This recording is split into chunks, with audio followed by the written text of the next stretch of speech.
अस्सलाम वालेकुम, welcome back to Mama Zaid channel. आप सब कैसे हैं? उम्मीद है आप सब लोग ठीक होंगे।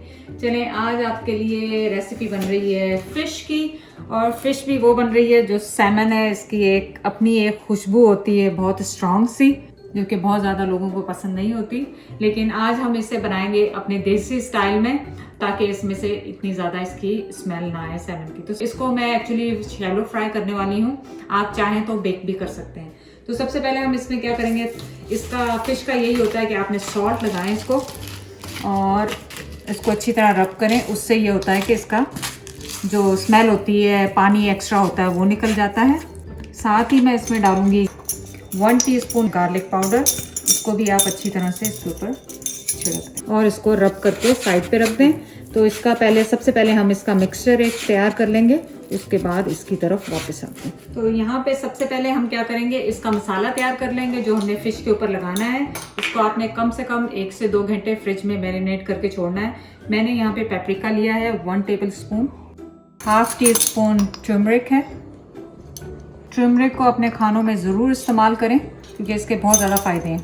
1 टीस्पून क्रश्ड पेपर्स है मेरे पास, 1 टीस्पून ही चिली पाउडर, 1/2 टीस्पून मेरे पास है black pepper powder. Ginger powder है जो 1 टीस्पून हम इसमें डालेंगे। आपके पास जिंजर पाउडर नहीं है, आप पेस्ट भी यूज़ कर सकते हैं। और 1 टीस्पून ही मैं गार्लिक पाउडर इसमें डाल रही हूँ। 1 टेबल स्पून मेरे पास यहाँ पे ऑनियन पाउडर है, ये डाल रही हूँ मैं इसमें। सॉल्ट हम कम डालेंगे क्योंकि ऑलरेडी पहले डाल चुके हैं, तो मैं 1/2 टीस्पून इसमें सॉल्ट डालूँगी। इसको आप कर लें मिक्स। अब आपने क्या करना है, 3 तरह के सीड्स लेने हैं, जिसमें मेरे पास अजवाइन है 1 टीस्पून, और मेरे पास ये लूँगी 1 टेबल स्पून ज़ीरा क्यूमिन सीड्स, और 1 टेबल स्पून मेरे पास है धनिया के सीड्स। तो इनको हम हल्का सा ब्राउन करेंगे, सौटे करेंगे और इनको ग्राइंड करेंगे। आपने लेना है एक पैन, उसमें आपने डाला 1 टेबल स्पून ज़ीरा, इसको हाई हीट पे रखेंगे। 1 टेबल स्पून हमारे पास है धनिया सीड, कोरिएंडर सीड, ये डालेंगे और इनको हल्का सा फ्राई करेंगे। इसको अजवाइन को शुरू में नहीं डालेंगे क्योंकि ये बारीक है तो जल्दी रोस्ट हो जाती, तो इसको एंड में डालेंगे जब ये रोस्ट करेंगे। तो आप देखें कि इसकी खुशबू आनी शुरू हो गई है। जब इसकी खुशबू आनी शुरू हो गई है तो मैंने इसमें डाल देनी है अजवाइन 1 टीस्पून। इसका बहुत अच्छा सा फ्लेवर आता है जब आप थोड़ी सी अजवाइन शामिल कर देते हैं। और इसे मैं कर दूँगी ऑफ। इसको थोड़ा सा होने देंगे ठंडा, और इसको हम क्विकली ग्राइंडर में, या आपके पास ग्राइंडर का इशू है तो रोल कर सकते हैं आप इसको। तो मैं तो इसको क्विकली ग्राइंडर में कर लूँगी। आपने डाला इसे ग्राइंडर में। आपने इसको पाउडर नहीं बनाना है, सिर्फ क्रश करना है।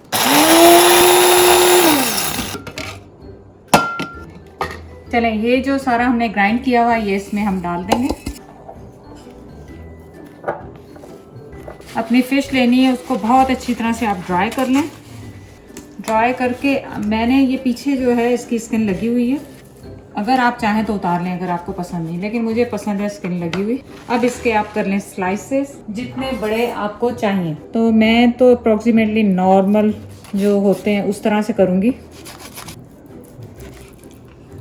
चलें, ये तो मैं एक्चुअली 2 पीसेस आपको छोटे बना दिए कि आप छोटे पीसेस के साथ कर लें। ये मैं फुल करूँगी, तो आपकी ऑप्शन है, आप पूरा बना लें या स्मॉल कर लें। अब हम इसमें क्या करेंगे, इसमें डालेंगे अपना जो मैंने मसाला बनाया था आपके सामने, उसको बहुत अच्छी तरह से रब करेंगे इसके ऊपर। पूरा आपने यूज़ कर लेना है मसाला, बहुत अच्छी तरह से रब करें ताकि आपको जो फ़िश की स्मेल आती है वो ना आए। मुझे पता है आप कहेंगे पीछे तो ये चिपकेगा नहीं, लेकिन अच्छा है जितना फ्लेवर आप इस पर लगा सकें। यहाँ पे मेरे पास है 3 टेबल स्पून लेमन जूस। तो लेमन जूस लेके अब आप इस पर थोड़ा थोड़ा स्प्रेड कर दें। लेमन जूस भी जो है आपको पता है कि जो स्मेल को और इस तरह की जो आपको आती है ना, वो इससे कमी आती है। तो ये हो गया। आप इसको अब रख दें 2 घंटे के लिए फ्रिज में। मैं तो खैर अभी यूज़ कर लूँगी, लेकिन आप इसे 2 घंटे फ्रिज में रख सकते हैं। तो रेस्ट जो मसाला है उसमें मैं क्या कर रही हूँ, उसमें यहाँ से मैं लूँगी थोड़ा सा बेसन, जो कि 1/2 कप के करीब बेसन है, ये मैं इसमें डालूँगी मसाले में। और ये जो लेफ़्ट ओवर हमारे पास लेमन जूस है, ये सारा मैं इसमें डाल रही हूँ। बेसन आप हमेशा शिफ्ट करके डालें तो उससे लम्प्स नहीं बनते। तो आप ये देखें कि मैंने बेसन रोक दिया है, जो हाफ कप से मैंने खाली क्वार्टर कप लिया है, क्योंकि मुझे बहुत ज़्यादा थिक उसकी कोटिंग नहीं चाहिए जैसे पकौड़ों की आती है। तो मैंने आधा यूज़ किया, आधा मैंने छोड़ दिया है। अब इसे क्या करेंगे, अब हम इसे पानी के साथ पतला सा घोल लेंगे ताकि थिन सी लेयर हम अपनी फिश पे लगा सकें। सो ये जो मसाला है इसको आपने थोड़ा थोड़ा पानी करके डालना है और इसको एक थिन सी पेस्ट आपकी तैयार हो जाए, जो आप आराम से उसके ऊपर लगाएं अपनी फ़िश के ऊपर, ताकि उसके ऊपर लेयर भी आ जाए और मसाला भी लग जाए। ये है, तो मेरे ख्याल ये इतनी इनफ है। तो इसको हम इसके ऊपर लगाएंगे। इसके साथ ही हम इसमें क्या शामिल करेंगे, सम फ्रेश हर्ब और मिर्ची। हरी मिर्ची मैंने एक बड़ी साइज़ की ली है, आप छोटी 2 साइज़ की ले सकते हैं। आप इन्हें थिनली स्लाइस कर लें या चॉप कर लें, दोनों में से कुछ भी कर सकते हैं आप।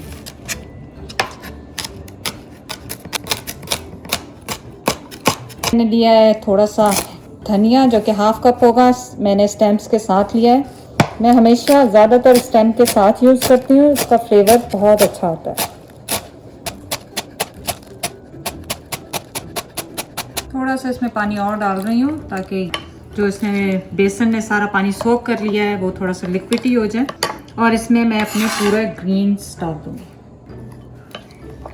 ये देखें, मसाले से ऑलरेडी आपको पता चल रहा है कि रेसिपी कितनी मज़ेदार होगी और उसमें इंशाल्लाह ताला फ़िश की भी इतनी ज़्यादा स्मेल नहीं होगी। अब आप क्या करें, अब आपने क्या करना है, ये जो छोटे पीसेस अगर आपने बनाए हैं तो उनको आप इस तरह से डिप कर लें, इस तरह से पेस्ट लगा दें उसके ऊपर, क्योंकि फ़िश बहुत सॉफ्ट होती है और ये टूटने लग जाती है। तो बड़े आराम से आपने इसको यूज़ करना है। इसी तरह आप दूसरा लें और यहाँ पे मैं क्या करूँगी, इस पे पूरा इस तरह मसाला लगा दूँगी। और आपको पता है कि जब हम इसे फ्राई करेंगे कुछ तो ये उतर भी जाएगी, लेकिन जब आप इसे फ्रिज में रख देंगे मसाला लगा के, तो इसके जो फ्लेवर्स हैं सारे फ़िश के अंदर आ चुके होंगे। तो अगर मसाला उतर भी जाए तो आपको इतनी प्रॉब्लम नहीं होगी, क्योंकि इसमें सारा इसके जो फ्लेवर्स हैं आ चुके होंगे। मैं इसके दूसरी तरफ भी लगाऊंगी, जो कि 100% दूर उतर जाएगा, लेकिन फिर भी मुझे है कि थोड़ा बहुत तो इसमें स्मेल आ जाएगी स्किन में। तो अब आपके पास जब टाइम है आप इसे रख दें कम से कम 1 घंटा, नहीं तो 2 घंटे के लिए फ्रिज में। मैं तो अभी इसको फ्राई कर लूँगी। सॉल्ट आप थोड़ा सा ऊपर से डाल लें अगर आपको फील हो कि कम है। तो मुझे लग रहा था कि मैं दूसरी टाइम पे इसमें सॉल्ट नहीं डाला, तो मैंने इसमें थोड़ा सा स्प्रिंकल कर दिया। तो आप लें पैन जिसमें आपने इसको फ्राई करना है। आप इसे बेक भी कर सकते हैं। आप क्या करें, थोड़ा सा ऑयल लेके इसके ऊपर ड्रिजल करें और इसे बेक कर लें अगर आप डाइट कॉन्शियस हैं। अदरवाइज़ हम इसे शैलो फ्राई करें। आप कोई सा भी ऑयल ले लें जो आपको पसंद है और इतना डालें कि दोनों तरफ से ये शैलो फ्राई आराम से। मैं पहले फ्राई कर रही हूँ स्मॉल पीसेस।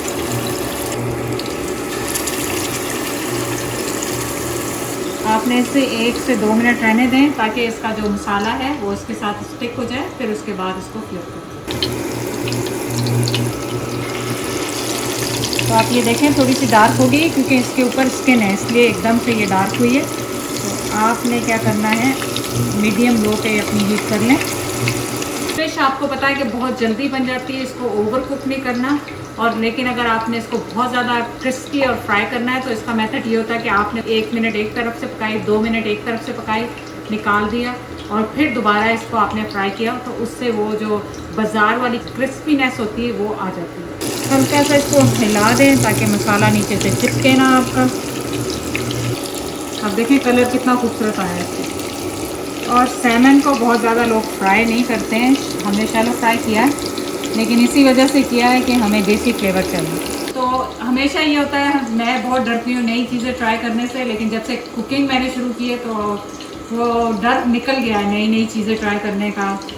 और हम लोग रोज़ ही कुछ नया ही बना रहे होते हैं, नया ही खा रहे होते हैं माशाल्लाह।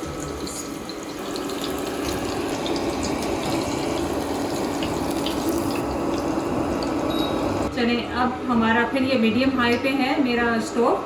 अब मैं स्किन डाउन करूंगी इसके और इसको बहुत आराम से आप डालें, बड़ा पीस है।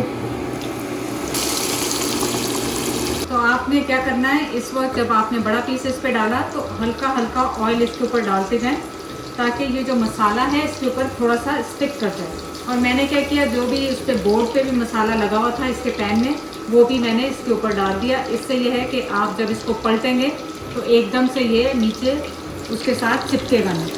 आप स्पून ले सकते हैं, बहुत आराम से फ्राइंग करते हुए आप बहुत ख्याल से फ्राई किया करें। तो आप देखेंगे मैंने इसको हल्का सा नीचे से हिला दिया है 1 मिनट के बाद, ताकि ये नीचे चिपके ना। तो अब आपने क्या करना है, बड़े आराम के साथ इसको उठाएं। और थोड़ा सा मसाला उतरने का डर है, लेकिन कोई बात नहीं, आप इसको आराम से उठाएं और यूँ फ्लिप कर दें। तो आप देखें कि कितना अच्छा कलर आ गया। आपने फिर ये मुझे तकरीबन 4 मिनट हो गए होंगे इसे, तो आराम से उठाना है बहुत ज़्यादा, और थोड़ी सी सपोर्ट दे दें अदर साइड से।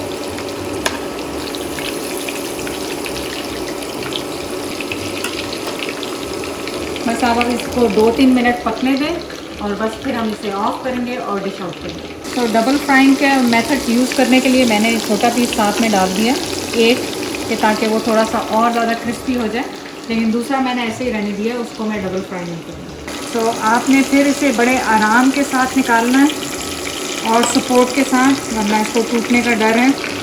तो जब आप बेक करते हैं तो फ़िश को टूटने वूटने का डर नहीं होता है, लेकिन जब आप फ्राई करते हैं और पूरा सॉलिड आपको चाहिए प्रेजेंटेशन के लिए, तो फिर आपको ज़ाहिर है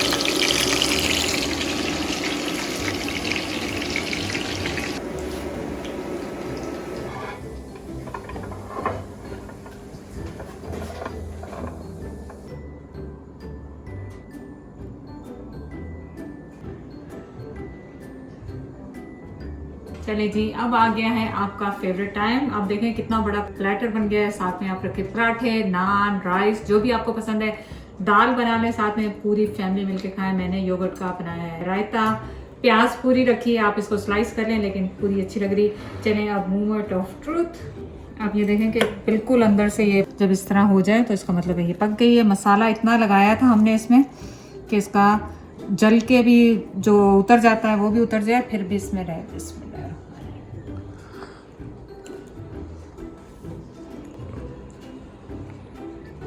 इतनी मज़ेदार बनी है क्योंकि हमने अपने देसी स्पाइसेस यूज़ किए हैं, ट्विस्ट के साथ बनाया है। आप जाके चैनल को लाइक करें, सब्सक्राइब करें। अल्लाह हाफिज़।